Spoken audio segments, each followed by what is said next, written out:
संत क्या कहते हैं कि ये स्वार्थ का संसार है, और हमारे साथ रहकर भी इस स्वार्थी संसार को नहीं पहचाना तो फिर वो सत्संग नहीं हुआ करता है। कितने लोग अपने होते हैं, कितने पराये हो जाते हैं, कितने जुड़ते हैं, कितने टूटते हैं। इन 15-20 सालों में इन लोगों ने सब कुछ देखा है और उसके बाद भी परमात्मा के प्रति आस्थाएं नहीं छोड़ी हैं। जीवन में उतार चढ़ाव आते रहते हैं, सब दिन होते ना एक समान, कभी अच्छे भी दिन होते हैं, कभी बुरे भी दिन होते हैं, लेकिन अच्छे और बुरे दिन तो समुद्र की लहर की तरह हैं, उठते हैं, बनते हैं और चले जाते हैं। इन अच्छे और बुरे दिनों के बीच भी जो परमात्मा की आस्थाओं को नहीं छोड़ा करते हैं, सच्चे भक्त जीवन में वही हुआ करते हैं। कहाँ छोड़ते हैं आस्थाओं को परमात्मा की? ये तुम मेरे पास नहीं आए हो, तुम भगवान के प्रति जो लगन लगी है वह लगन ही तो संतों के चरणों में पहुंचाया करती है, वही तो वहां जाकर के बिठाती है। धर्म की जो प्यास है, जो आस्थाओं के दिए जलाए हैं, ध्यान रखना, केवल घी का दीपक जलाने वाला दिया ही चुनौती स्वीकार नहीं करता, आस्था के दिए वाले भी चुनौतियां स्वीकार किया करते हैं। एक बात याद रखना, अरे बुझते होंगे वो दिए जो घी से जला करते हैं, और हम नहीं बुझते, हम आस्थाओं से जला करते हैं। जो हृदय में आस्थाओं को लेकर के जलता है, दुनिया के तमाम विरोध आकर्षण आ जाए, उसका दिया कभी लो कभी मध्यम नहीं पड़ा करती है। ध्यान रखना, यही तो जीवन की सफलता है। और क्या साथ जाने वाला है? जो अर्जित कर रहे हो पुण्य, जो भाव दशा हमारे अंदर है, जो हम अपने जिनेंद्र के गुणानुराग धर्मानुराग में डूबे हुए हैं, ऐसा ही कुछ पिछले जन्म में कर लिया होगा तो आज यहाँ बैठकर हम भगवान की पूजन कर रहे हैं। इस जन्म में कुछ करेंगे, ध्यान रखना, कभी कभी अनजान में भी सत्कर्म कर लो तो भी जीवन का कल्याण हो जाया करता है। जानबूझकर करो उसका तो फल अलग ही होता है।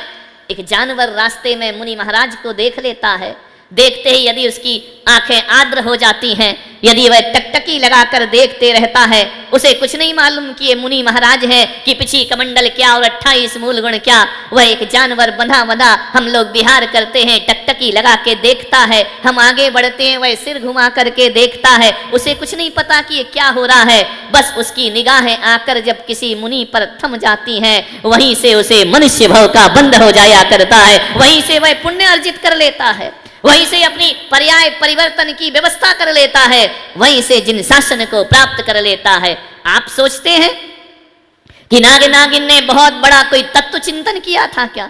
नहीं, पारसनाथ जैसे तीर्थंकर पर दृष्टि पड़ती है और एक त्रियंच आगे जाकर के देवत्व को उपलब्ध हो जाया करता है। केवल देखने से, केवल दर्शन करने से जीवन में परिवर्तन आ जाया करता है। मान्यवर, भक्ति कर रहे हैं हम भगवान की, मन से करो तो भी फल मिलेगा, बिना मन के करो तो भी फल मिलेगा। भक्ति अपना कर्म नहीं छोड़ती है, पुण्य अपना फल देना नहीं छोड़ता है। एक व्यक्ति ने पूछा, यदि बिना मन के करेंगे तो भी फल मिलेगा, क्यों नहीं मिलेगा? एक बात बताओ, दवाई मन से खाते हो कि बिना मन के खाते हो? कड़वी दवाइयाँ कैसे खाते हो? मन से खाते हो, बहुत खुश होकर के खाते हो, इंजेक्शन बहुत खुश होकर लगवाते हो, ऑपरेशन कराते समय बैंड बाजे से डांस करते हो कि मेरा ऑपरेशन हो रहा है, सबको सूचना देते हो कि आओ मेरा पुण्य जगह है, ऑपरेशन हो रहा है। नहीं, जाते जाते भी यही सोचते हो भगवान बचा ले, ऑपरेशन थिएटर में नहीं जाना पड़े, ऑपरेशन नहीं हो, इंजेक्शन नहीं लगना चाहिए। तो ऑपरेशन मन से कराया है या बिना मन के कराया है? बिना मन के भी कराओ तो आप बताइए स्वस्थ होते हैं या नहीं होते हैं? स्वस्थ हो जाया करते हैं, निरोग हो जाया करते हैं। बिना मन के भी दवाई खाओ तो बीमारियां दूर हो जाती हैं, और बिना मन के भी जिनेंद्र की अर्चना करो तो पाप हमसे दूर हो जाया करते। मन से करो, तुलसी अपने राम को रीज भजो या खीज, भूमि पड़ेंगे उपजेंगे उल्टे सीधे बीज। तुलसीदास ने कह दिया कि अपने राम को खींच के भजो या रीझ के भजो, कोई फर्क नहीं पड़ता। तो राम को भजता रहे, राम को भजता रहे।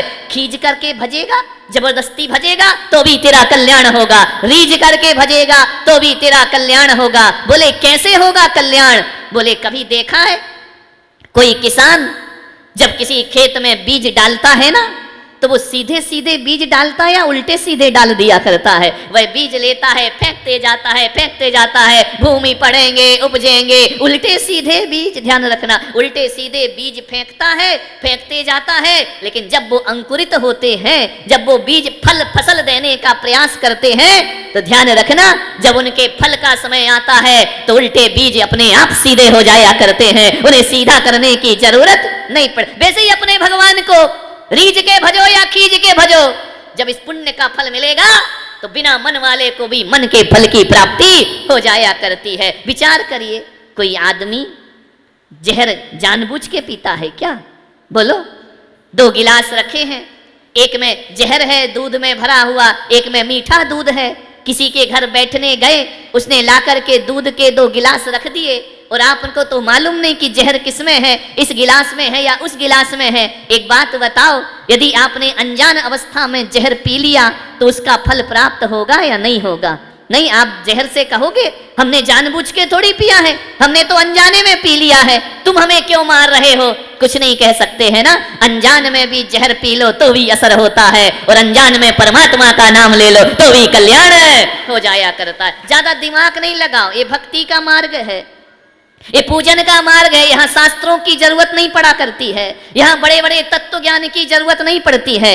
यहाँ तो भोले मन से, सरल हृदय से परमात्मा की भक्ति करना है, आनंद के साथ भक्ति करना है। ये कहा जा रहा है कि भगवान का नाम लेने से वह अपना फल जरूर दिखाया करता है, ऐसा नहीं है कि नहीं दिखाता है।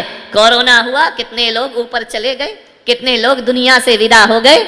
सब हमारे पास फोन आते रहे, महाराज इनकी तबीयत खराब, उनकी तबीयत खराब, कोई इलाज बताओ। मैंने कहा भगवान का नाम लो, इससे बड़ा कोई इलाज नहीं हुआ करता है। ईश्वर का नाम लो, जिसने नाम लिया वो तर गए, जिसने नाम लिया वो अपने जीवन का कल्याण कर गए। जो चले गए, यदि भगवान का नाम लेकर भी मरे होंगे ना, तो ध्यान रखना, मैं विश्वास के साथ दिलाता हूं, अरे बच जाने वाला ही भगवान का नाम ले रहा है ऐसा नहीं है, मर जाने वाला भी भगवान का नाम ले रहा है। और यदि उसने मरते समय भी ईश्वर का नाम लिया तो ऐसे लोग मरकर भी अमर हो जाया करते हैं, उनका जीवन धन्य हो जाया करता है। ध्यान रखिए, विचार करना है आपको, ईश्वर का नाम लेते रहो, परमात्मा की भक्ति करते रहो। एक बहुत बड़े लेखक हुए जिनेंद्र कुमार जैन, जैन थे, लेकिन कभी उन्होंने अपनी जिंदगी में जिनेंद्र का नाम नहीं लिया। ना जाने माँ बाप ने क्या सोचकर जिनेंद्र नाम रख दिया, उसने तो अपना माथा कभी जिनेंद्र को झुकाया ही नहीं, वह तो उनके दर्शन को ही नहीं गया। लेकिन बहुत बड़े साहित्यकार हुए, बहुत बड़े राइटर हुए, कभी मंदिर नहीं गए। पूजा पाठ को बोलो तो मेरा आस्था नहीं है, मैं इन चीजों पे विश्वास नहीं करता हूं, मैं परमात्मा की भक्ति पे कोई विश्वास नहीं करता हूं। बड़ी स्थिति बिगड़ी, सबने समझाया, पिता बोलते कि बेटा तेरा नाम जैसा है उनको तो प्रणाम कर ले जाकर। बोले मैं प्रणाम नहीं करूंगा, मुझे कोई मतलब नहीं है, मैं तो अपने जीवन को अपने आनंद में जी रहा हूं। मालूम है, समय बीत गया, वक्त बीत गया, बीतता गया, बीतता गया। एक बार जिनेंद्र कुमार को लकवा मार गया, पैरालिसिस हो गया उनको, उनका मुंह टेढ़ा हो गया, हाथ में लकवा लग गया, वह लिख नहीं सकते, वह कुछ बोल नहीं सकते। उन्हें अस्पताल में भर्ती कर दिया गया, बहुत बीमार हो गए, हृदयघात की शिकायत होने लगी। बोले अब इनका जीवन बचना मुश्किल है। पड़े हैं अस्पताल में एक बेड पर, लोग उन्हें देखने जाते, आंखों से 2 आंसू ढुलका देते, बोलते तो बनता ही नहीं था, बात करते तो बनता ही नहीं था, आंसू ढुलका देते, वह बताते कि मैं तुम्हें पहचान गया हूं, तुम मुझसे मिलने आए हो। लोग जाकर के सद्भावनाएं देते, शुभकामनाएं देते, ईश्वर से प्रार्थना करते।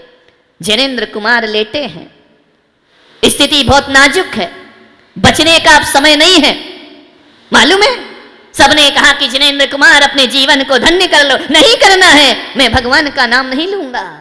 जब एक डॉक्टर जाकर कहता है कि हमारा साइंस सब फेल हो गया है, अब हम कुछ नहीं कर सकते हैं, अब तो कोई चमत्कार ही तुम्हें बचा सकता है, एक काम करो, साहित्यकार से कहा जिनेंद्र कुमार से, तुम जिस धर्म में पैदा हुए ना, उन भगवान का स्मरण करो, शायद वो तुम्हें बचा लें। जिनेंद्र कुमार सारी रात जागते हैं, 12 बजे रात को पूरे अस्पताल में सन्नाटा है, शहर में गाड़ियों की आवाज बंद हो गई, लेटे हुए हैं अपने पलंग पर।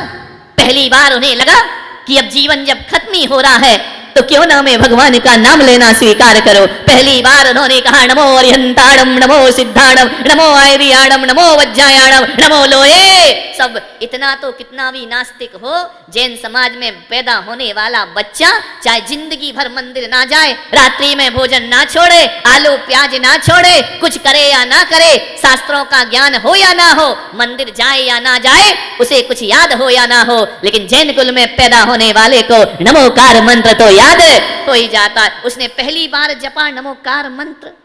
सुबह डॉक्टर आए चेक करने ड्यूटी पर, उन्होंने नर्स को बुलाया कि ये बताओ इन्हें रात में तुमने कौन सा इंजेक्शन दिया है। नर्स बोली मैंने तो कोई इंजेक्शन नहीं दिया। कोई गोली दी है? मैंने तो कोई गोली नहीं दी, कोई दवाई नहीं दी। बोले दवाई नहीं दी, गोली नहीं दी। उन्होंने कहा तुरंत इनकी जांच करो। जांच हुई, जो कल तक सब मृत्यु के कगार पर थे, आज कहा कि नर्स तुम सही बताओ तुमने क्या किया है। बोले मैंने कुछ नहीं किया। जिनेंद्र कुमार बोले इसने कुछ नहीं किया डॉक्टर, करने वाला तो कोई और है जिसने मुझे फिर से जीवन प्रदान कर दिया है, जिंदगी प्रदान कर दी। इस नर्स ने कुछ नहीं किया है, ना इसने इंजेक्शन दिया ना गोलियां दी, और रात भर से मैंने कुछ लिया भी नहीं है।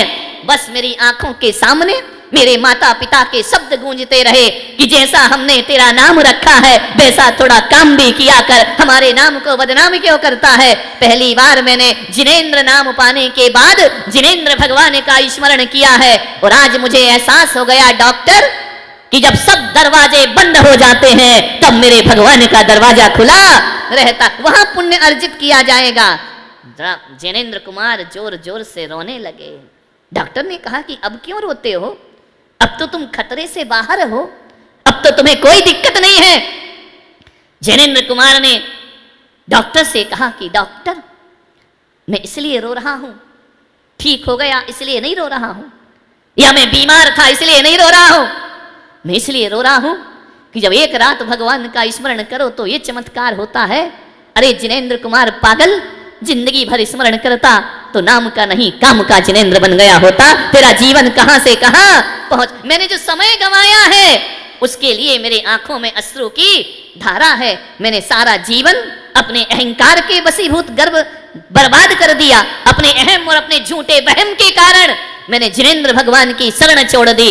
लेकिन मैं कहता हूं कि अब शेष सांसें जो बची हैं वह मेरे भगवान के लिए समर्पित होंगी। मैंने परिवार के लिए बहुत कर दिया, बच्चों के लिए बहुत कर दिया, दौलत भी बहुत कमा ली, सबका सब कुछ कर दिया। अब जो शेष जीवन बचा है, जिसके लिए मेरा जन्म हुआ है, वह मुझे करना चाहिए, वही मेरी सार्थकता है। मान्यवर, कब किसके जीवन में क्या मोड़ आ जाए कह नहीं सकते हैं। चलते हैं कुछ और बनने, बन कुछ और जाते हैं। नेमिनाथ चले दूल्हा बनकर विवाह करने, राजुल से तो विवाह हुआ नहीं, पिछी कमंडल लेकर मुक्ति रमा से ब्याह करने निकल। जीवन के किस मोड़ पर कब क्या हो जाए कोई कुछ कह नहीं सकता। हर कोई यहाँ पर क्रूर नियति के हाथों का है खिलौना। जीवन के कब किस मोड़ पे क्या है होना ये कोई नहीं जानता है। ध्यान रखिए, कब जिंदगी बदल जाए, कब जीवन में क्या आ जाए, सोचना है। धर्म की शरण तो लेना ही पड़ती है आदमी को। ध्यान रखिए।